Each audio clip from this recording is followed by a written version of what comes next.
Sirens fans, what's going on? First mailbag episode, pumped to get into it. Thanks to everyone that submitted. Good questions, good topics. Hopefully that turns into some interesting conversations. That's certainly the idea, at least.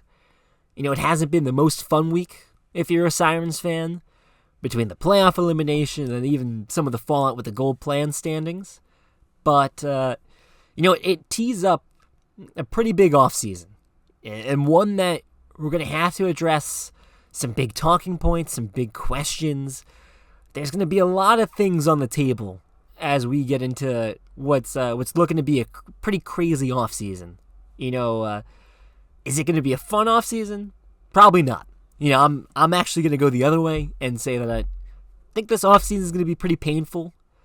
If you were around for last offseason and you got the first taste of what expansion looked like and you saw how chaotic it ended up being, I think you kind of get where I'm coming from here. And then, you factor in the rumors that the league's looking to add 4 teams in one offseason. And you can start to imagine what the collateral damage is going to look like from a expansion perspective for the 8 existing teams. And that certainly applies to the Sirens. So, listen, dread it, run from it. Expansion's arriving all the same. It's certainly going to give us a lot to talk about. I think in some ways there's probably going to be more content and more topics on the table this offseason than there even were sometimes during the season. So, you don't get that every year. This is certainly going to be a unique experience. If you're tuned in for the first time, I'm Lou Orlando. I cover the Sirens for PWHL Now. I'll drop the link below here where you can find my articles. I put a lot of stuff, a lot of content on Twitter as well. And then we started doing these video episodes back in early March. And we're in a pretty good groove right now, actually. I think last 4 or 5 episodes, we've basically been recording like once a week. And I think that's kind of the plan. As long as there's stuff to talk about, and I think at least for the foreseeable future, there will be things to talk about. There will be interesting conversations to have that we'll try to stay as close to that once a week schedule as we can. That's the hope. I really want to get, into the mailbag stuff, so I'm going to try and breeze through and carry some pace through the first part of this show because I wasn't lying when I said that there are some really good questions that got submitted. So I think, we got to take some time here and really sink our teeth into some of these topics. So I want to leave a lot of time for that. But there are a few bullet points we need to hit first before we get into some of the big picture stuff. The main headliner is that the Sirens get eliminated again, so it's their 3rd straight season missing the playoffs. They're the only member of the PWHL's inaugural 6 to miss the playoffs through the league's first 3 seasons. Obviously, that's not an encouraging stat or a stat that's going to make you too happy. It's something to tease, at least for future episodes. And can't really get into it today. I don't think we have the time. But, the future of head coach Greg Fargo and general manager Pascal Daoust, again, that's probably deserves its own episode. I'm not going to tip my hand either way. But I do think, after a 3rd straight quote-unquote failure of a season for Pascal Daoust as general manager and a 2nd straight season missing the playoffs for Greg Fargo, that brings up some conversations about their future with this organization and whether or not is it in New York's best interest to pivot from one, if not both of them.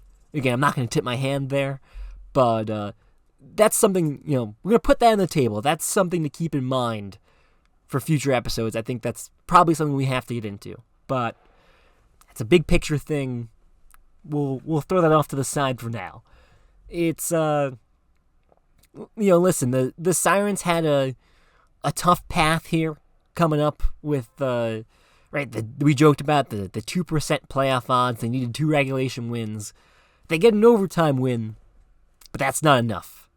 And, we spent all that time in the last episode mapping out the 2 different paths, the path to the playoffs, the path to Caroline Harvey.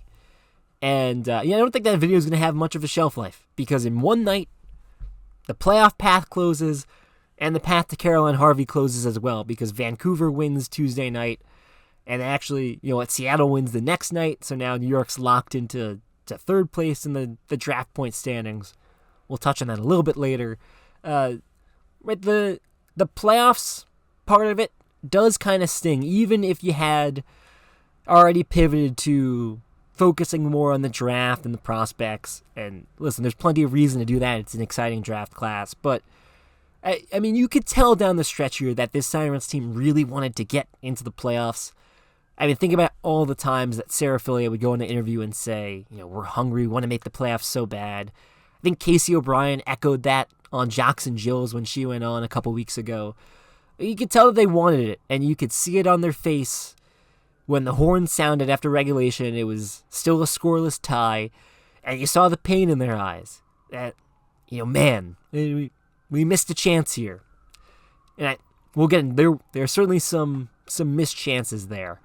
It's one of those rare bittersweet wins that every once in a while, regular season hockey towards the end of the season kind of gives you these moments. I think there was maybe a moment with the Flyers a year or two ago, I think under Tortorella, where a similar thing happened. They needed, to gain 2 points on another team, and it went to overtime, and so even though they were still playing, like they were already out of the playoffs, it's one of those really unique situations that, sometimes you don't even see it every season, but we got one of these situations here. I think ironic or funny or fitting that it's the New York Sirens. I think there's a little part of it that's like, man, only the Sirens could turn an overtime win into something that kind of feels a little sad and a little disappointing. But, I'll give them credit. They came out in overtime and still, really easy for them to just kind of roll over there and say, hey, we're out of the playoffs. We got nothing to play for anymore. Because, it's not like those points counted towards the draft standings either. And obviously Toronto had a lot to play for when you're looking at the playoff picture. I thought Sarah Fillier had a great quote afterwards that is another good insight into how these athletes are wired. Yeah, I mean, we wanted to win. We're all competitive. We're all proud to, be on New York and be part of the Sirens and want to get that win for our group and, hopefully make, not making playoffs feel a little bit better. But, yeah, you're competitive, and when there's a chance to win a game, and no matter what's at stake, what's on the line, you're going to want to win. And so, yeah, you saw that competitive nature kind of come out in overtime. But, I mean, you saw it throughout the game, too. I think New York had the upper hand throughout that game, certainly at even strength. They won the shots battle 33-21. We'll give credit where it's due. I think we need to. We'll get this out of the way. Like, Reagan Kirk was terrific. And, I mean, if you want to slice up her stats really since March, she's been one of the best goalies in the league. It's something we talked about, I forget which episode, but one of the recent episodes of this show. One of the things that was going to make it tough for New York to really chase and catch up with Toronto and Ottawa was the goalies. Because Gwyneth Phillips has been outstanding, and Reagan Kirk has been on a tear. So that you saw that again where Kirk was in prime form, and she lets up the overtime goal to Allison Simpson, but she made all the saves that counted in regulation when New York's playoff hopes were on the line. So, that said, certainly some missed chances. And, there's a few in the game itself. The Shishva breakaway in the second period, she loses the puck at the very end of that play. There's another breakaway chance for Fillier, where she strips Renata Fast at the blue line. Then Fast gets all the way back and she's able to chase her down. There was a 2-on-0 chance with Fillier and Maddie Wheeler. And I actually think Sarah Fillier probably should have shot that puck. There's another one where Fillier creates the turnover. And she kind of gets caught in between.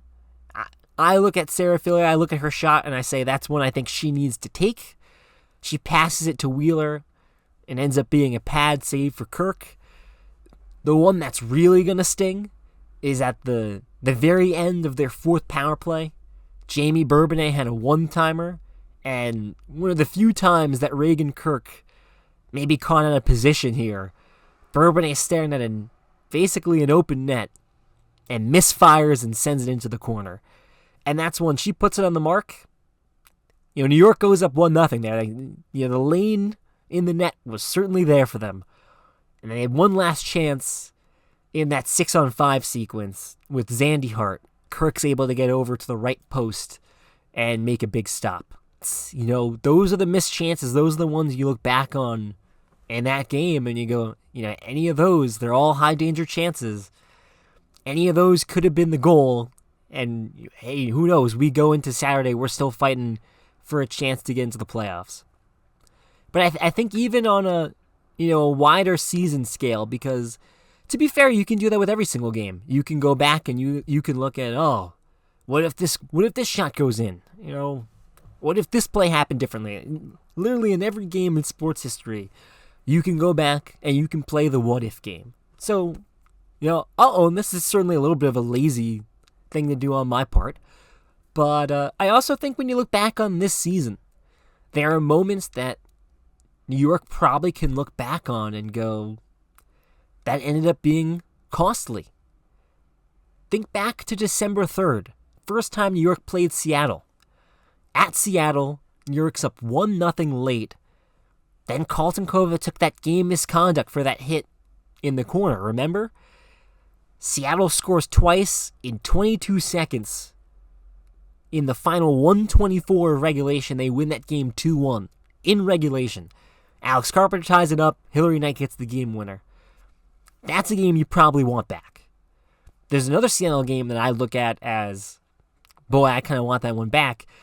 It would be the game on March 25th when Seattle, in the midst of a losing streak, Hilary Knight's still out, Bilko was out, and New York loses 4-1. Now, that was in the midst of, New York was in a skid of their own. But those are the games you look back on, games against the teams that are at the bottom of the standings that you feel like you have the upper hand talent-wise. That's another one I'd look back on and go, I'm not necessarily sure that New York showed up today. You flip one of those games, in all likelihood, maybe New York's still fighting for the playoff chance here.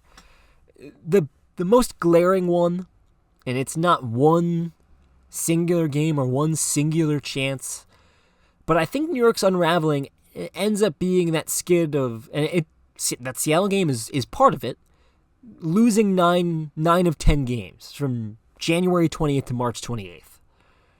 Not saying that was impossible to claw back from, but when you look at where New York ends up being in the final month with some of the injuries and the way they were playing and maybe some of the uneven play that they got from Kaylee Osborne in net, that it put them in a hole where they basically needed to win 5 or 6 of their last 7 games and needed the majority of those to be in regulation to really have a chance at making the playoffs. And I think I said this on the last episode, but that's a tall task. And especially once the injuries hit, that's a really big ask for this New York team. So I think it's a second season in a row that you can look back on a second half skid, because in 2024-25 it was a 9-game losing streak. But it's the second season in a row I think you can look back on a skid like that and go, in all likelihood, that probably is the season right there. That's probably the difference between making the playoffs and watching it from the couch. So, right? These are the things that maybe keep you up at night. And again, we can do this with any team, with any season. So this is not unique to the New York Sirens, but as we kind of play this game of what went wrong, what are the moments that you want back, what are the turning point moments, I think that skid has to be top of the list. That's really where it felt like the season turned from a momentum perspective. And while New York ends up getting some pretty good fight, and I think it all starts with Sarah Fillier and the way she played down the stretch to try and drag this team into the playoffs. But they put themselves into a massive hole with that skid, and ultimately they never really were able to dig themselves out of it. Quickly on the gold plan. We're making good time. We're going to get to the mailbag. We're going to have a lot of fun. But quickly on the gold plan, because I mentioned it in part of the intro spiel. But basically, New York is locked into third place in the draft point standings. both Seattle and Vancouver won in regulation. Seattle's at 4 points, so New York can't even catch them. Vancouver's at 3. But the way the tiebreakers work are the first is regulation wins after elimination. The second's overtime wins after elimination. So the best that New York can do is win in regulation on Saturday. They'd have one regulation win after elimination. But even if Seattle and Vancouver lose out, they'll all be tied. What's the third tiebreaker? Well, that's your season standings. And clearly Vancouver and Seattle are going to finish below New York in the standings. So there's no way for New York to get a regulation win and still finish below them. So New York's deadlocked at third in the draft point standings. That doesn't mean that they're going to pick third overall. I got to be honest, this isn't something that I was fully aware of, but Maya Smith, who is Maya X Every Sport on Twitter, and I think is a reporter based in Vancouver, but does a really good job covering the PWHL, was quick to point this out, and I think even got some good information from a Golden Eyes source. But it does say it if you look at the gold plan and some of the information that's on the PWHL site, that the gold plan will only determine the first overall pick, and then after that, I'm paraphrasing, but the PWHL, if there's a new expansion team, can decide the order once the season's over. So technically, and especially if there's going to be 4 expansion teams, any of those 4 expansion teams can pick as early as second. So what does that mean for New York? I mean, let's say the 4 expansion teams get the 2nd through 5th picks. New York could pick as low as 7th in the draft this summer. They can pick as high as 3rd. If there already wasn't enough uncertainty clouding this offseason, add this to the mix. That New York might not even know where they're going to be picking in the draft. Who knows when they're going to find it out? If past history is any indication, it's not the league has been incredibly forthright or proactive about making this information known or available to the public and the teams themselves. So that's just another little wrinkle in what's going to be a crazy offseason. It does feel for New York, and we'll get into this because one of the mailbag questions actually does talk about this. Does feel like Layla Edwards is the dream selection for them if they can finish in that top 3. I think you're happy with anyone in the top 3 of Harvey, Murphy, or Edwards. It certainly feels like Harvey is the clear-cut 1-1 there. But again, I'm going to table that because it's part of the mailbag. But, so yeah, New York's going to finish 3rd in draft points. We don't know where they're going to pick in the draft. So, kind of in line with how this season has been when we look ahead to the offseason. So there's just a lot of I don't knows, which is wonderful, right? Great. You've got mail. All right, mailbag time. Let's do it. This is exciting. I gotta say, I've been kicking around this idea for a while. When can I do a mailbag segment? And today, this episode felt like the right one. Like, there's not a ton on the line. Saturday against Boston. It feels like we can finally really start to direct our attention towards the offseason and do some of the big picture conversations and answer some of your questions or address some of your topics. So that's what we're going to do today. We got 5 submissions. That's plenty. I think there's plenty to dive into with each one. First one actually comes from a fellow broadcaster, Jacob Munch, who I think we met. The first time we met was at a UMass Fordham game. So that's nice. Good to hear from you, buddy. So Jacob asks, from where things were at the beginning of the season, how big of a disappointment is this 2025-26 season? Being the only original 6 team to never make the postseason is disappointing, but how'd this year go versus expectations? Good question. Highly relevant to the main headline today.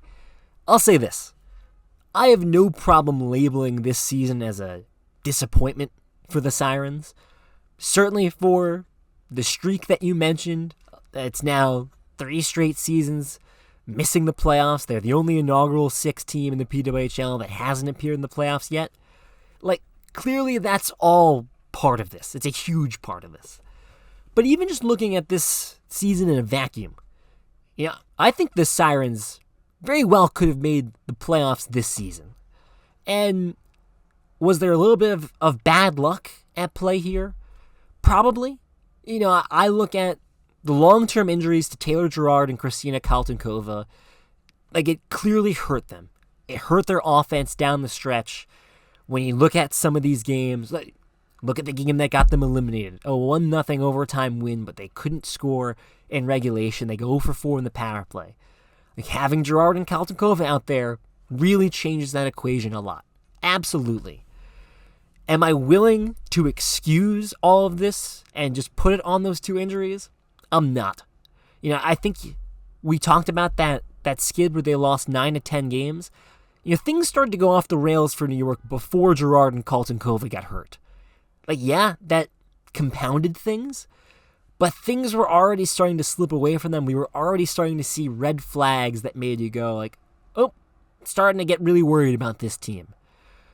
What I think really stings here is that the Sirens were more than capable of making the playoffs this season. And the fact that they didn't, I think, shows you that they still have a little bit of a ways to go as an organization in terms of figuring this out and getting this team into the spot that they need to be. Now, full transparency, I did not have this team as a playoff team before the season started. I think when I was mapping out my projections, I looked at this Sirens team and I thought that they would escape the cellar of the PWHL, probably come just short of a playoff berth, and this would end up being the stepping stone year that you look back on 2-3 years from now when they finally do make the playoffs or when they're finally a playoff contender and you go, oh, that was the season where we started to see promise and things started to change and make a turn in the right direction. In some ways, that actually could still end up being the case. But I do think that you need to reframe your expectations as the season goes along. Now, I looked at this team at the beginning of the season, and I saw a team that had a lot of rookies, a lot of young players that were unproven at the professional level, and I saw a new team, a lot of new players, and I went okay, I think it's probably going to take some time for chemistry to build. I think it might take some time for them to get their feet under them. And so I figured, okay, maybe they'll get off to a slow start. They'll show some spurts. They'll show some real promise down the stretch. It won't be enough to make the playoffs, but you'll come away feeling like, okay, we're better off now than we were last year. And maybe that still is the case. But, I don't know that I expected Kristina Kaltenkova and Casey O'Brien to be as good as they ended up being. And now, I remember watching Kaltenkova in the preseason and going okay, she clearly has one of the best shots in this league. And, even watching O'Brien and going, okay, I see why she's a number 3 overall pick. I think probably going to have some success this year. But Kaltenkova led the league in goals at the Olympic break and finishes with 11 in 21 games. O'Brien leads all rookies in scoring. You get this great rookie campaign from Maddie Wheeler, who was your 28th overall pick at the end of the 4th round and ends up being probably your 3rd most impactful forward. So, now it's not like the rookie class was all hits. I think Ann Cherkowski probably underperformed the expectations in terms of how they talked about her. The Sirens came into the season talking about Cherkowski, basically said she's a 3rd first-round pick. Now, remember, she was the first pick of the 2nd round, so, awfully close to being a first-round pick. Certainly reason for them to talk about her like that. They camped her, they put her in the same camp as, O'Brien and Kaltenkova in terms of, started off in the first line. They had big expectations for her. I thought she had a pretty good year, pretty solid year for a rookie, but I do think Wheeler was more impactful, and I thought lapped her in terms of what you saw from her as a rookie and consistently being in the top 6, what she brought from a physical side as a 200-foot player. So, that wasn't in my cards going into the season. So you get all that. You look at the way Taylor Girard scored this season at a pace that she hadn't touched in her PWHL career, and you put that all into the bowl. I think then you have to reframe your expectations. And when you get all that, I thought it was enough to make the playoffs. I think you can make the case that the Sirens are a better team than Ottawa and Toronto. I'll be willing to hear out Ottawa if people want to push back against that, because Ottawa ended up having one of the best offenses in the league this season, and they've got a top 3 goalie in the world in Gwyneth Phillips, right? So there's a lot going for them. If you want to make the case that Ottawa's better than New York, I'm not going to fight you on that. I do think New York's better than Toronto. I think they're better than Vancouver. I think they were better than Seattle. So I really do think, I don't want to say that they should have made the playoffs, but they had every chance and all the possibility in the world to make the playoffs. And they didn't, so that should be disappointing. And again, I do think you have to reframe your expectations as the season goes along. So maybe once the injuries happen, if we were to reframe them again, if you took the team that they finished the season with that doesn't have Carlton Cova and Girard, is that a playoff team? I probably wouldn't have said so. But you got 21 games of Carlton Cova, you get a full season of Casey O'Brien. There was enough there on top of what you're already getting from Sarah Fillier that, this is a letdown. It's certainly disappointing. It's not the end of the world. I do think, we could look back on this season a year from now, 2 years from now, and go, there was still a lot of good that came out of this season. And, it's tough with the expansion, like how much of the rookie class are you going to be able to keep? But if you can keep a decent chunk of this rookie class, I think, again, maybe in the future you look back on this season and you go, okay, there still was a lot of good that happened. But, no, I would say that this season is a disappointment. I have no problem saying that. On to the next question.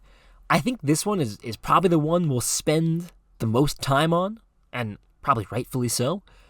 This one's from Aaron, expert on everything, also known as K-pop GG Stan 1 on Twitter. If expansion rules say the same, who are your protection picks? I'm torn between Fillier, Osborne, Carlton Cova, and O'Brien. Can't figure out which to protect first, because the fourth would most certainly be gone by the time that slot is triggered. Well, I have to agree that you're right on that. If protection stays the same, and for people that didn't follow closely last season, the way it goes is you get 3 protection slots, then once you lose 2 players, you can protect a fourth. So what New York did last season is they protected Fillier, Zandee-Hart, and Ella Shelton. Then they lost Alex Carpenter and Corrine Schroeder, and they protected Maya Nyland-Pearson as their fourth. So I think, Aaron, you get a good read on the idea that whichever one you leave unprotected, if the protection rules say the same, is probably gone. 100% agree with you on that. Here's where I fall on it. My 3 picks, I would do Fillier, Carlton Cova, and O'Brien. And we'll get into that. I'm fine to spend like 20 minutes talking through this. I think there's so many different things to talk through. But, there's a couple things that I weigh here. One is that we see that scoring's a premium in the PWHL. The one thing that I see when people talk about expansion is 12 teams too much.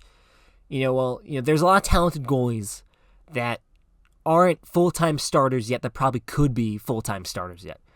Kaylee Osborne was a good example of that as a backup last year that got the chance to take over the reins and clearly is a starting caliber goalie.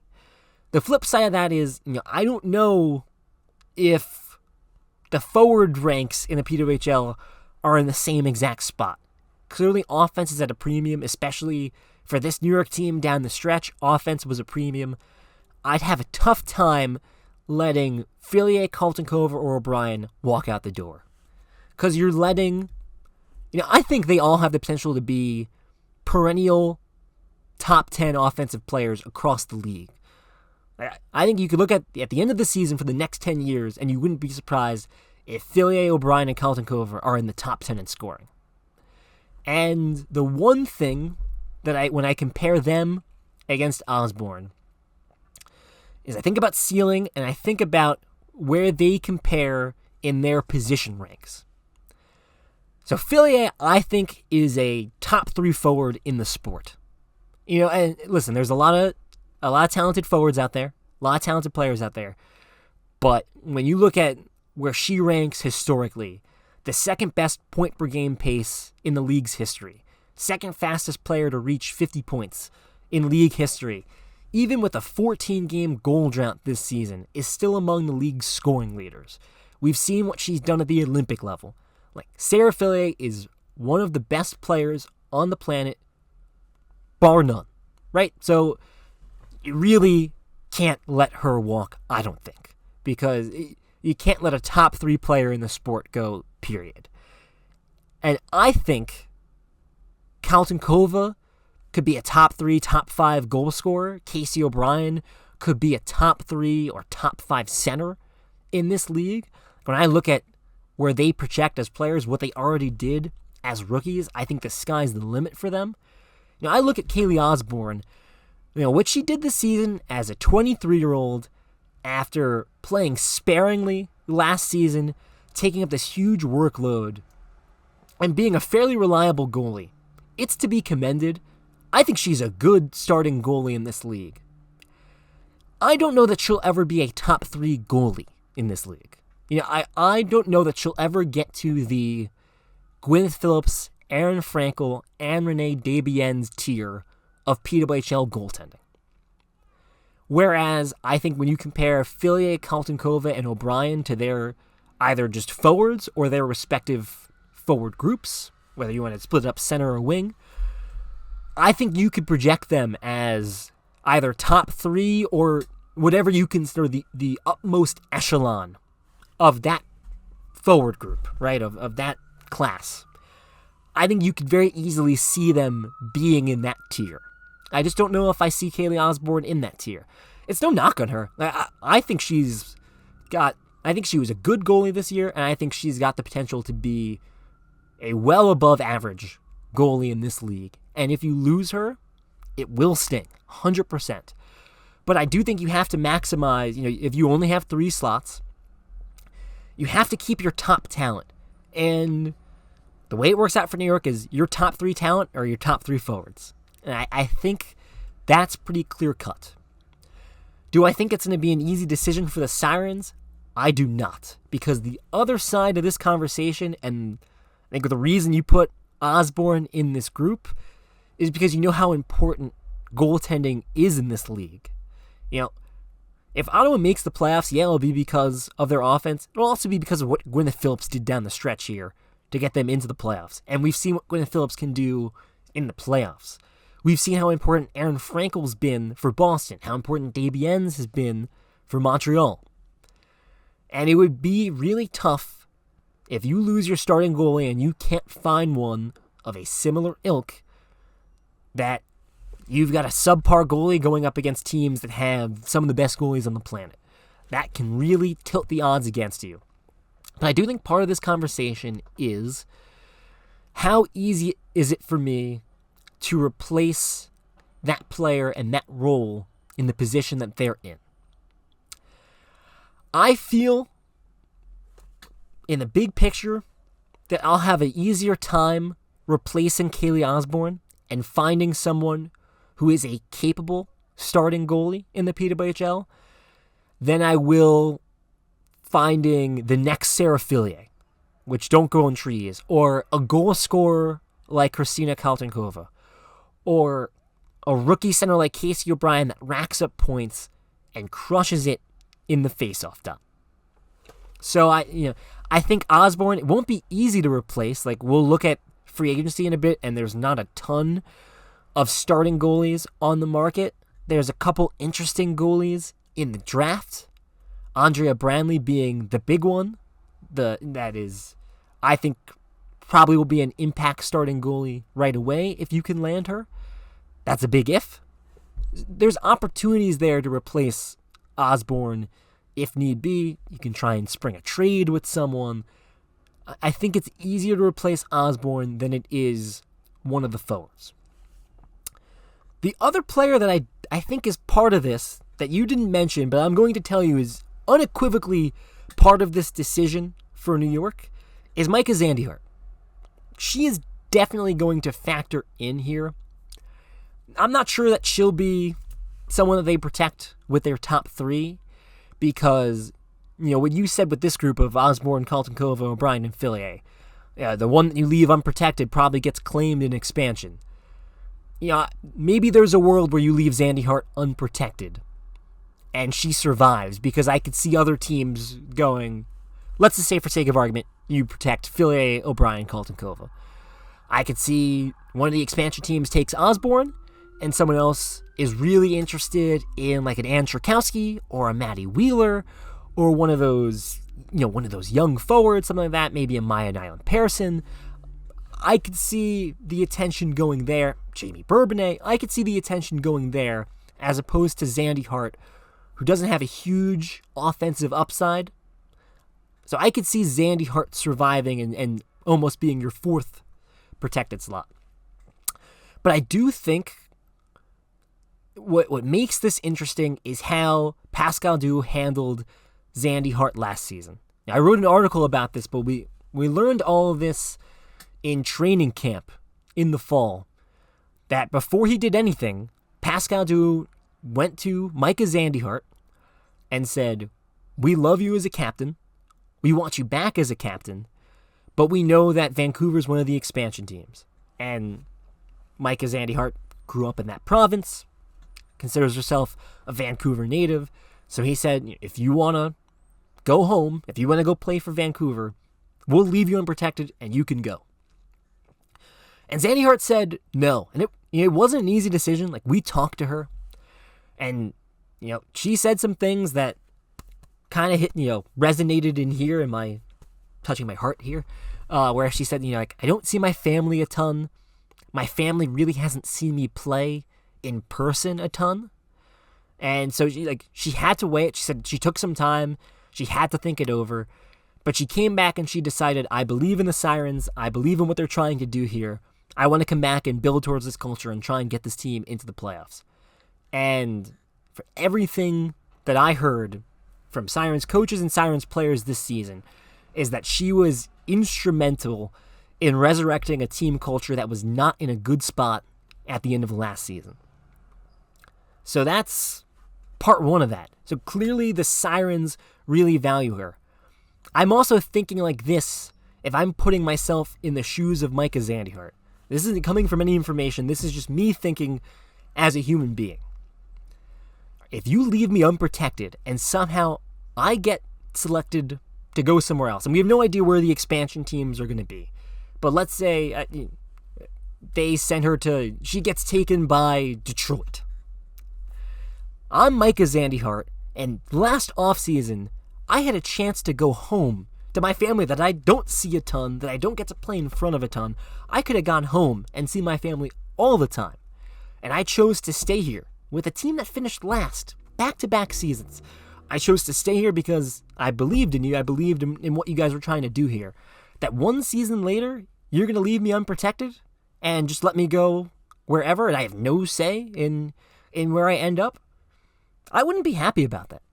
And, as a GM, it's not your job to be buddy-buddy with everyone, but that is your captain. And when you look at a Sirens team that hasn't landed a ton of big splashes in free agency, part of me thinks the last thing you need is a disgruntled captain somewhere else that goes to another locker room and is like, let me tell you about the Sirens organization and how they did me dirty. So that's something I'm thinking about. That's not coming from anywhere. That's just me wondering if Pascal Due will almost feel compelled to protect her because of how much loyalty she showed last offseason. Now, I also think the Sirens just might feel compelled to protect her anyway because they love her. Like, I can tell you this for a fact. Greg Fargo was not happy that Micah Zandee-Hart got left off Team Canada this winter. And he spoke to me, and he kept it respectful, but you could tell that he did not agree with the decision, and he thinks that she's still one of the best defenders in the game that had maybe her best season in her 3-year career. Right? She's not a super flashy player. We said before, like, her offensive upside doesn't really excite you. But I do think if you just watch her shifts, she's one of the smarter players out there in the league. Really good positioning, good size, really strong, can hold her own in front of the net. Good chemistry with Nyland Pearson on that top pair. Like, she does a lot of good. She's a huge part of the Sirens' defensive core. The other part of it is what she means to the locker room. You know, like Greg Fargo said to me that he's never had a captain like Zandee-Hart before. He's never seen a captain be as impactful as she is. Now, I talked to Jamie Bourbonnais, who's her alternate captain and played with her at Cornell as well. You know, if you know Jamie Bourbonnais, if you've seen the clips on social media, like, she's a fairly bubbly personality to begin with. Her eyes light up in a special way when she gets a chance to talk about Micah Zandee-Hart. And the sense I get from within that locker room is that every single player on that team loves Zandee-Hart and essentially credits her as the heart and soul of the team. Are you willing to risk losing your heart and soul in expansion? That's something the Sirens are going to have to answer. So, I kind of think that she could survive, being the fourth protection slot. I think two other teams could look other ways and select other players before her. I think it's one of those situations where Micah Zandee-Hart probably has more value to the Sirens than she would to another team. But it's all part of this risk-reward of if you leave her unprotected and she does get snatched up, A, is she going to feel some kind of way about it because she sacrificed a lot to stay with you last season? And B, can you even stomach the loss of someone that, by all accounts, is a huge part of that locker room? On the Osborne side, I will tell you that, I know that Greg Fargo thinks very highly of Kaylee Osborne. I think going into the season, Greg Fargo had every intention of starting Kaylee Osborne at least 25 games. I think he very quickly realized that she's my starting goalie, and that's not just out of necessity. Like, they believe that she's a good starting goalie. I think, they're probably higher on Kaylee Osborne than maybe some of the fans are. I think they really believe in what she can turn into.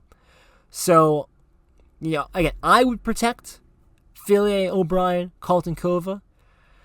I could see a world where the Sirens protect one of the forwards and then do like Osborne and Zandee-Hart, or go two of the forwards and Osborne and then hope that they can get Zandee-Hart with the fourth one and just accept that, hey, they're going to lose one of the top forwards. Like, I could see that happening. I do wonder how much they value the security of just, you have a starting goalie that is a, I do fully believe that Kaylee Osborne is a above average, or at the very least, a starting caliber goalie in the PWHL, a top 8 goalie at minimum. I think with the potential to be above average. I think this year she was a little uneven. I think maybe the workload caught up to her a little bit. So that's part of the reason why I do feel like maybe I can replace her or find someone that's close to her level. If I'm the Sirens, I'm really kind of hoping I can snag Andrea Brandley in this draft, even if I have to trade up and give up assets to get her. But yeah, I just think it's going to be tough to let any of those impact forwards go out the door. But these are the tough conversations that this expansion is going to have. And if I'm the Sirens, I'm hoping that expansion and the protection format expands at least to 4, or like 3 players, 1 goalie. I've seen some people float that out as an idea. I don't really know how the numbers work out because, again, you have to fill 4 different teams, but you also have 8 teams to pull from instead of 6. So is that enough to be able to expand the protection slots? New York certainly would benefit from expanding. The sweet spot would be 5. If they got 5 protection spots, then I think they keep everyone that they really want to. I think the 5 would be the 5 we've talked about. Fillier, Osborne, Colton Kova, O'Brien, and Zandee-Hart. I think the Sirens be over the moon with that. 5 protection spots, that feels like that's pie in the sky thinking. The players that I'd be bracing to lose: Cherkowski, I'd be a little worried about losing. Maddie Wheeler for sure. I think she had such a great rookie year, but you're not really going to protect her. You wouldn't protect her over O'Brien, Colton Kova, or Fillier, or any of those players. I braced to lose Wheeler and Cherkowski. I think Bourbonnais is on the table as well, as a a talented defender with a clear offensive upside that's produced at this level before. Again, bracing to lose some big names here. One last thing. If you had to twist my arm and say you could only pick two of the forwards in the group of four that you listed, you could only take two of those three forwards, I do think I'm letting O'Brien go. It's tough. I gave this a lot of thought. I just think Colton Kova's upside as a goal scorer is really valuable in a league where goal scoring is still coming at a premium right now. The one wrinkle in all of this is if you think there's a player that you're uncertain of their future with the organization, whether you don't think they're going to re-sign with you once their contract's up, or even completely hypothetical. You go up to Sarah Fillet, you say, hey, where are we at? How are we feeling? And she goes, yeah, I love it here, but when my contract goes up, I kind of want to test free agency, test the waters, see what's out there. If you look at that and you go, ooh, I don't know if we're going to be able to compete with that. I don't know if we're going to be able to keep her in free agency. Would you leave her unprotected and keep three other players that you feel better about keeping long term? Because the one thing I'd say with the Sirens is, the hope with expansion is that if you do the 12 right now, that you sit pat for a while and you just let the league develop from there. But if I'm the Sirens and I'm a young team, I'm trying to protect three players that I think are going to be with me for the better part of the next 5 to 6 years, maybe even the next decade. So if you don't feel good about one of them coming back on another contract, about re-signing, that's the only situation where I'd let one of those three impact forwards go and say, I'll take my chances with someone that I feel better about re-signing. So that is something to watch for. If that happens, league and teams and agents keep that stuff pretty buckled up. So I'm not sure that even if that did happen that we would know about it. But that's the one scenario where I could see you let a world-class talent like Fillier walk, or you let a Casey O'Brien walk if you feel like she's not going to be with you after your rookie contract. Again, that's all hypothetical. But it's a really good question. I know I spoke at length about it just now, but I thought it warranted a really in-depth response. This won't be as long of a response. But this question comes from Claire at Got No Clarity on Twitter. Great username. Absolutely awesome. Which former Sirens is most likely to come back and be resigned? So there are a few former Sirens on expiring deals this offseason. And there's a really good resource if you haven't checked out the Kyle Cushman master spreadsheet in the PWHL yet. Kyle does a great job. I think for my money, he's the best PWHL reporter in the biz. So there's a ton of information that he's collected on this big spreadsheet. But he put together a nice visual graphic online of all the expiring UFAs this offseason. More than a handful of former Sirens in the mix. Boston, you've got Jesse Eldridge, Jill Saulnier, Abby Levy. Minnesota, you've got Elizabeth Jaguar. Montreal, Abby Rock, Jade Downey Landry. Ottawa, Brooke Hobson. Seattle, Alex Carpenter. Vancouver, Gabby Rosenthal. The three, there's three that I feel have a legitimate pathway to coming back to New York, although I don't know that any of these are particularly likely. I could see a situation where Abby Levy comes back. Like New York's goalie rotation, I think one of the big critiques that you can make of New York's roster building this season is that too much was put on the shoulders of Kaylee Osborne as a 23-year-old that didn't see a ton of time as a rookie and now all of a sudden has to start almost every single night. Now, Callie Shanahan got a couple starts, looked pretty good in the second one. I think there's a chance New York feels fine with her as a number two. Tough to say with Kaylee Doyle. We didn't see her at all. Very clearly, she's the third wheel in that goalie rotation. If the Sirens wanted to get a little more experience in that goalie rotation, could they bring Levy back? Sure. I could see it happening, especially because when you look at Boston, it's Frankel, and then Amanda Thiele feels like she's being molded as the backup there as well.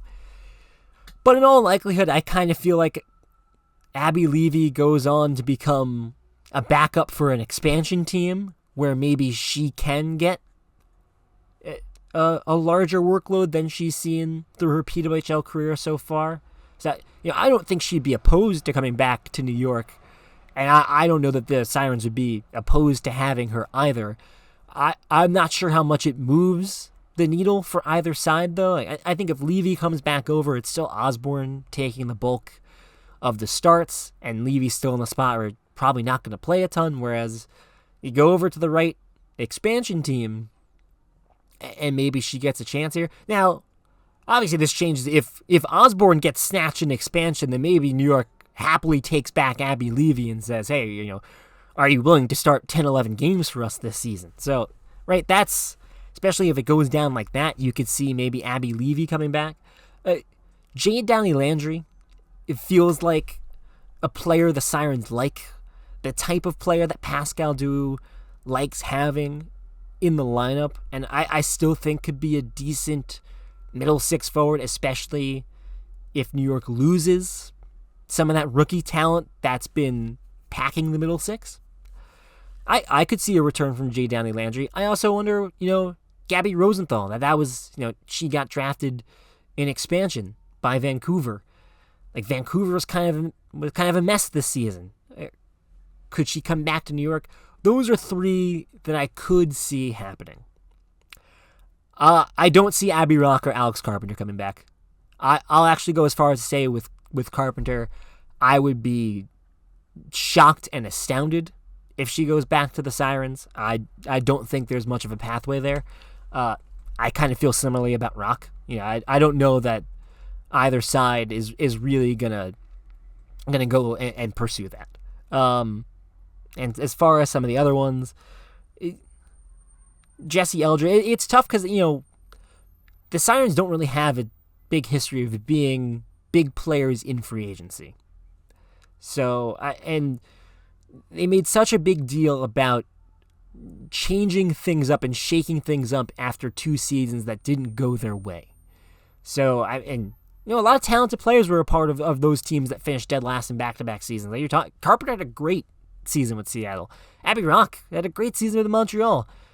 Eldridge did pretty good between Seattle and Boston. So, those are 3 very talented offensive players, but clearly, from a team-building perspective, it didn't work the first 2 seasons. That I just don't know how eager New York's going to be to go back to a well when it made such a big deal coming into the season about, we tried to take things in a different direction. We wanted to shift the culture a little bit. We wanted to take this team in a different direction. That I'm not sure, especially if Pascal Dou is still running things here.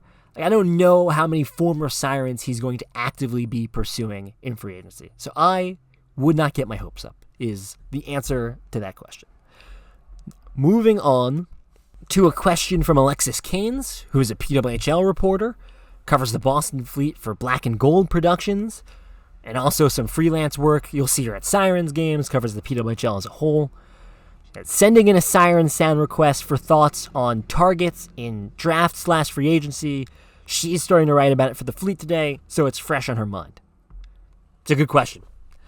Let's start with free agency, since we were kind of just talking about it with some of the former Sirens.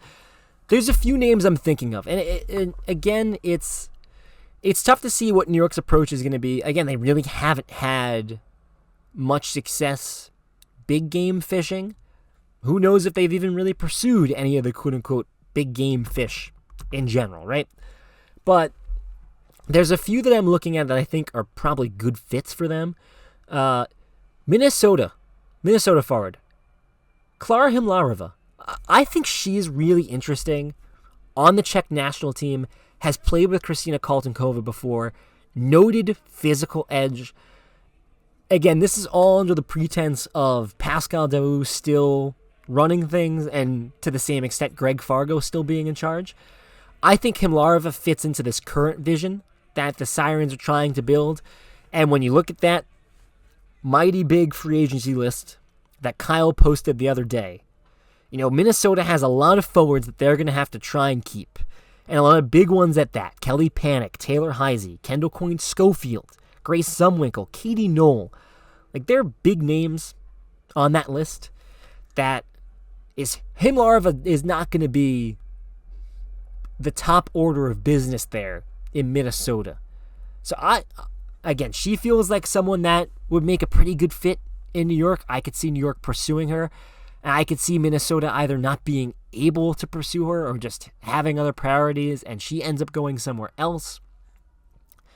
I look at Man and McMahon on Vancouver, and I'm looking at Vancouver a lot here, because there are a couple teams where I feel like there's going to be some turnover here, and the two main ones are Vancouver and Toronto. I think Vancouver this season kind of got ugly, and I don't know if Brian Adolski is long for that job. And even if he is, you're going to have players that were taken in expansion that are now, for the first time since joining Vancouver, are going to have a say in where they actually want to go or, just in terms of exploring the market. I think we could see some roster movement here with Vancouver. Toronto similarly, because I don't know that Troy Ryan necessarily comes back after this season, especially if they don't make the playoffs. So those are the two rosters that I'm kind of looking at. But more so with Vancouver because I think there's interesting fits in theory there. McMahon's the interesting one because if you remember, she started out on Ottawa as a fourth-line forward and kind of worked her way up to the top line throughout that rookie season. I look at her and I look at the way Greg Fargo uses his lines. And there's not a coach in the PWHL that jumbles his forward lines more than Fargo. So I think one of the necessary components if you're going to be on the Sirens and you're not like Sarah Fillier or Casey O'Brien or Christina Kaltenkova, and even, to some extent O'Brien and Kaltenkova have played up and down the lineup, but, if you're not one of the stars, is you kind of need to be able to play up and down the lineup, whether that's a second line role, whether that's third line, even if that's, if you're feeling good about things and you've got a talented player on the fourth line, I think that's the type of things that, the type of forwards that New York is looking for, are people that they can plug into different spots. You look at where Fargo ended the season with his lines, and he fell into that matchup line with Shisheva and O'Neill and Levis, that all three are really good, really tough, hard-nosed players with a good defensive game, that the third line kind of became their second offensive line. Okay, Churkowski's there, maybe didn't have a ton of help because the other two were Claire DeGeorge and El Harchi, and that's a product of some of the injuries. But you might be in a situation where you're looking on the third line to actually be the second most impactful line offensively. And is that a role that Man and McMahon could fit? I think so. Looking at a couple like Colgate alums, the Sirens already have a few Colgate players on the roster, namely Kaylee Osborne. They've had a couple Colgate players come through in the past couple years. Vancouver has a couple of those. Katie Chan, Darcy Lappin. Those are not players that maybe are going to excite fans when I say those names because those are, fourth liners. Darcy Lappin only played 12 games. I think Katie Chan is at 18 right now. And when you look at Chan, the one thing that you raise your eyes about is she's only 5'2". That's a small frame, especially for a New York team that looks to be pretty aggressive on the forecheck and looks to be pretty physical at times. But the one thing I'll remind you is if they're expanding to 4 teams, or if they're adding 4 teams and expanding to 12 teams, I should say, you're going to see bottom 6 forwards that you, in your mind, think of as fourth line or extra skaters that are all of a sudden going to be thrust into third line and major fourth line roles because this player pool is going to get diluted a little bit. And I think a Katie Chan and a Darcy Lappin maybe become more important next season if you're looking just to fill out your forward spots. Fargo has some comfortability and some experience there, so I could see them going that direction. I think Sydney Bard was another one I was looking at, again on Vancouver, as like a sheltered bottom pair defender that you turn to if your defensive core gets plucked in expansion, or, say someone like Lauren Bernard walks in the offseason. Maybe that's someone you turn to for those bottom pair minutes. In terms of goalies, if you lose Kaylee Osborne, the one big goalie I think maybe New York can try and go after is Nicole Hensley. She's been in that tandem with Maddie Rooney this season. If she's eager to try and lock down a starting role and get the full workload and Osborne's out of the picture, New York would certainly be in a position, especially if they don't draft a goalie, to give her, that big workload. Whether or not she's going to want to leave Minnesota, I don't really have information on that. I don't feel super confident that the Sirens are going to go out and land Nicole Hensley, but that's the one major goalie that they can really go after that I feel like, again, if you were trying to, when we say replace Kaylee Osborne, and maybe that's easier to do than replace Sarah Fillier.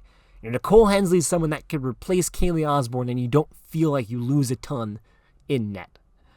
In terms of just re-signing from this list, and I'll flash the free agent group again for the Sirens, the one player I feel fairly confident about that they can keep, or that they want to keep at least, is Denisa Shishova. When they made that move, I kind of clocked right away, at least for me. I thought that was a move maybe for now and the future, that they see her as someone they'd be interested in bringing back that fits the vision that they're trying to build long term. They use her in a lot of different spots. They put her on the top power play. Is she a top-line power play player? In an ideal world, probably not, but she can do a lot of different things. We talked about this in prior episodes. Like, she can go to the dirty areas of the ice. Got that playoff experience that, whether or not you value it, New York and Pascal Daoud certainly seem to value getting that postseason experience, because that were two things in common with Shishova and Claire DeGeorge. I think they'll try to bring back Claire DeGeorge as well. They played her big third-line center minutes after she was literally the most underused fourth-line player in the league. I think she was averaging just over 2 minutes with Toronto, which was the most of any player with at least 5 games at the time. And they put her in a big third-line role. She got a point, but she's not you're not looking to her for offense, but she's got a good frame. She's noticeable on that forecheck. So I think those are two players that they brought in mid-season that I could see them bringing back. I don't know that you look at some of the fourth liners, whether it's Vespa or Norcross. I think if they want to bring them back, they'll be back. I don't know how much interest they're going to draw across the league. Obviously, with expansion, maybe teams will turn to them and go, I guess we need them.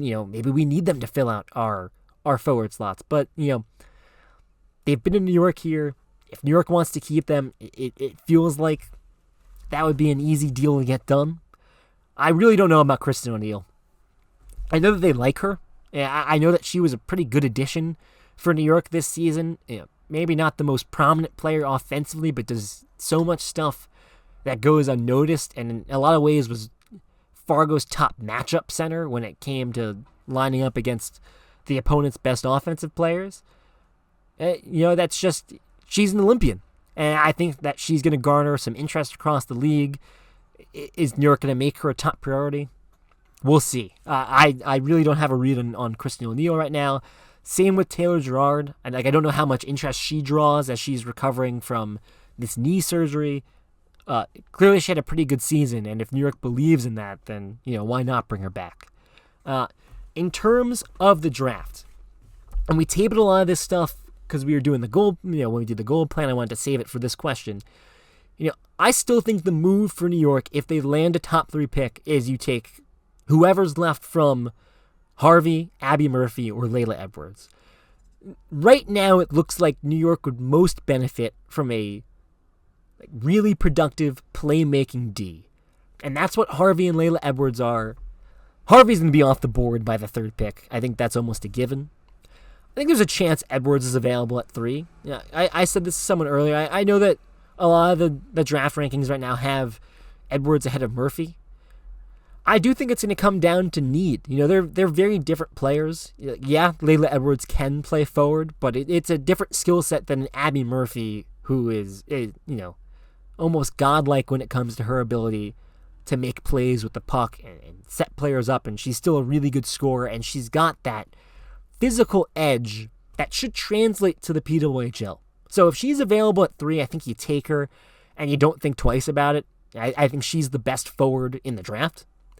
And, you could have some pretty exciting dreams about what does a Kaltonkova-Abby Murphy duo look like. I think those are two players that could perennially lead the league in scoring and penalty minutes, which is would be quite the journey. But yeah, if you land a top 3 pick, I think you don't overcomplicate things. You take one of those top 3 players. Those are the best 3 players in the draft. It's not to say that there aren't other good players in the draft. Like, there's a lot of Olympians here. Tessa Janecki is super interesting, a Penn State product. You got the 2 Wisconsin forwards in Lacey Eden and Kirsten Sims. You had a couple interesting defenders beyond Edwards and Harvey. Nelly Leitonen, Emma Peschel. I just don't know that any of those are going to move the needle over the top 3. Someone made a comment the other day that the little myth that it felt like all the conversation was about the top 3. And I don't mean it to be disrespectful to everyone else in the draft, because one of the reasons that I was kind of fine with New York making the playoffs is I thought this draft was deep enough that if you made the playoffs and you had the 5th or 6th pick, that you're still going to get an impact first rounder. But now that you're projecting by the grace of the PWHL and how they decide to handle the expansion teams, you're projecting to be in the top 3. I think you have to capitalize on that, and I do think that Edwards, Harvey, and Murphy are the consensus top 3 for a reason. And, the one pushback I think you'll probably hear from Sirens fans on Murphy, at least from a on-ice perspective, is do we need another forward, especially if we're keeping O'Brien, Kaltenkova, and Fillier? My response would be there is that, I think you're kind of going to be gutted in expansion everywhere. There's a chance that you lose Osborne and key rookie forwards and 2 or 3 of your top 4 defensively. So you're going to have holes everywhere. And if Abby Murphy is the best available player on the board, you take her and you don't think twice about it. And, you try and fill those other spots in later in the draft throughout. The one thing I'm looking for, and we brought this up when we talked about the expansion, the protection spots, Andrea Brandy, who is the Swiss goalie that shined in the Olympics, stood on her head, stole the best goalie award from Aaron Frankel. So that's how good Andrea Brandley is. This is real deal. I think we're talking about someone that can come in and make an instant impact in the PWHL. I'm looking at last year's draft, and Hannah Murphy was the consensus top goalie in the draft, and she goes 15th overall to Seattle. New York, if they get the 3 overall pick, would be slated to pick 15th overall in the 2nd round. Is Brandley going to fall there? I don't know, right? So here's the big dilemma. If you've got 4 expansion teams, you have to think they're all hunting for goalies. They're going to be trying to fill out this roster any way possible, but you could totally see a world where those expansion teams see a goalie that shined on the Olympic level, despite her team from a talent perspective being, thoroughly outclassed by the likes of USA and Canada, a goalie that held her own against 2 of the best hockey teams that you can put together at best on best play. They look at her and go, maybe it's worth taking her in the 1st round. I could totally see an expansion team biting on that and saying, hey, screw it. We think that this goalie can be a superstar for the next 10, 15 years. We need her on our team. So that's I think the biggest blockage to New York getting Brandley in the 2nd round. I don't even think it matters if the expansion teams take a goalie from the available teams in expansion. Seattle drafted Hannah Murphy in the 2nd round. They had already signed Corrine Schroeder in expansion. But they said, hey, we think Hannah Murphy is going to be a future star in this league. And they played her a lot. And she honestly overtook Schroeder as the starting goalie at one point this season. Now, I know she struggled down the stretch a little bit. But so I think you could see that happen again, where just because an expansion team signs, say an expansion team signs Kaylee Osborne, that doesn't mean that they're not also going to try and get Andrea Brandley in the draft. Does New York have the assets to move up and make a play similar to what they did with Casey O'Brien last year? Give up a player and a draft pick or 2 and say, we want to put ourselves in a position to get Andrea Brandley. Because I do think that, if you're talking about a world where Kaylee Osborne is gone, what's the best replacement possible for New York that also fits in with their timeline and their vision, I think it's Brantley. So I also think pie in the sky. I don't know how realistic that is as an option, but that's the one. If I'm New York, I'm really hoping that I can find a way to get Brantley in this draft. All right, we got one last question. I know we're working through this, taking a little bit. I'm sorry about that. I'm really amped up by these questions, man. I'm just excited to talk about it. This final one, and this is from, and then Mark said, ... at marsupial129. It's not a question, but it's a take, and I did say in my tweet that takes were okay. So this is all fair game. Someone needs to answer for only scoring 4 power play goals on the road while giving up 3 jailbreaks and 11 power play goals against. It's inexcusable. I'm going to turn this into a conversation about the power play as a whole. When you're talking about the reasons that New York is in the playoffs this season, I don't want to say number one, but very high up there is the power play. So hot and cold throughout the season. I know we've talked about this in previous episodes, but it just became apparent even down the stretch of this season where you couldn't even celebrate when New York scored back-to-back power play goals over the course of 2 games. They score 2 power play goals. They let up 3 jailbreak goals, so it almost kind of erased any good feeling you had from that. As for who has to answer for this, well, assistant coach Josh Skiba runs the power play. He's also an assistant coach on the USA women's ice hockey team that won gold at the Olympics in February. I remember talking to him earlier in the season, back when New York was going through that early power play drought, about some of the things he was looking for, and he had a lot of confidence in the players and the groupings that he had out there, and he was just trying to find different looks and try and find the look that worked from a chemistry perspective. I'm not sure New York ever found it, and if they did, I think it was cut short by injuries to Kaltenkova and Girard. But, I mean, right, it's a pretty glaring issue for New York down the stretch here, is the way the power play really struggled. And the jailbreak goals were really alarming. They almost allowed a 4th jailbreak goal in that game against Toronto. Osborne stopped a 3-on-1 shorthanded chance. So, yeah, 100% it's a problem. Does someone have to answer for it? I don't know if there's going to be changes in this coaching staff. We kind of teased that as a topic for future episodes. I'm not sure where the Sirens go from here. I think there's certainly some things that made this season challenging for the coach's perspective, but I also think there's things that we have every right to criticize. One of those is the power play and the way that they handled the power play. And some of the talking about, we're not worried about the power play. There were times throughout the season where I talked to Greg Fargo and he'd say, we're only talking about this power play because it's not scoring goals right now. Yeah, no duh, right? But yeah, we're only talking about this power play because it's not scoring goals. We have a good process. The expected metrics look good for us. We just need to find ways to turn those into goals. And my one pushback on that would be is you're supposed to have good expected metrics on the power play. Because it's the power play. You have an extra player out there. And the other team has one less player. Yeah, so you got a 5-on-4.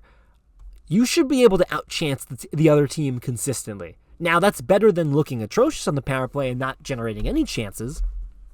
But, yeah, you should have some solid expected metrics. Now, in fairness, New York, at least at one point in the season, was among the top of the league in expected metrics on the power play. I do think that when you look at over the course of the season, I think there were times where they got a little too comfortable just either overpassing or firing from distance. And listen, I love a shot through traffic as much as the next guy. I don't know how many of those shots ended up being shots through traffic. A lot of times it just felt like they were long shots on the point that the goalie has clear sight of, and it ends up being an easy save. Never felt like they really challenged the opposing penalty kills or the opposing goalies enough to really be a fearsome group. They also didn't set themselves up for one-timers a ton, and that really, especially once Kaltenkova was hurt, O'Brien would still go to the left wing, and they still put Philly on the right wing, so you didn't really have anyone in that first unit that was setting up for one-timers. I think that's a huge element of power plays. And I'd be curious to get an answer on that. Maybe it's more of a playmaking thing that Philly and O'Brien are more comfortable on those sides of the ice. But, that was something that certainly stood out to me. Listen, that's a big part of this season. It's a big storyline this season as to why things didn't go the right way. That's it for the mailbag. Real quickly looking ahead at this Boston game, the one thing I'm musing is whether or not we see Kaylee Doyle. I'm not going to spend too much time talking about this Boston game because there's not a ton of stakes. Again, playoffs are out of the picture, and New York's locked into a spot, at least in terms of the draft point standings. So there's not a ton on the line there. We haven't seen Kaylee Doyle at all. I wonder if she makes her PWHL debut Saturday. That's not coming from anywhere. I'm just kind of musing there. And then exit days. Exit day interviews are Monday. So the Sirens, we're going to get Pascal Daou, we're going to get Greg Fargo. We'll get all the captains with a couple other players. I think Kelton Coven O'Brien is the crew. So we'll have a lot of content coming out Monday. We'll probably do an episode unpacking all that stuff on Monday. But yeah, listen, thanks to everyone that sent in submissions. I hope you guys had fun with it. I'd love to do this again sometimes. I like engaging with you guys online on social media and doing some of this stuff here. Makes me feel like part of the community, which I appreciate. I really enjoy it. But yeah, so that's it. That's the Siren Sounds episode. That's all I got for today. Again, stay tuned for all that. There's going to be a lot of, if I had to guess, there's going to be a lot of content coming out from exit day interviews. We don't hear from Pascal Daou a ton throughout the season. So that's going to be a big deal. It's going to be a chance to ask some of these big picture questions. So I'm really looking forward to that. It'll be our first time talking to Colton Kova since she hit the shelf. So I'm looking forward to that. A lot of things to be excited about. But yeah, that does it. Thank you guys for tuning in. Again, thanks to the 5 people that sent in mailbag submissions. Really appreciate it. You made this show run. Awesome. Take care, everyone. Appreciate you guys. Have a good one.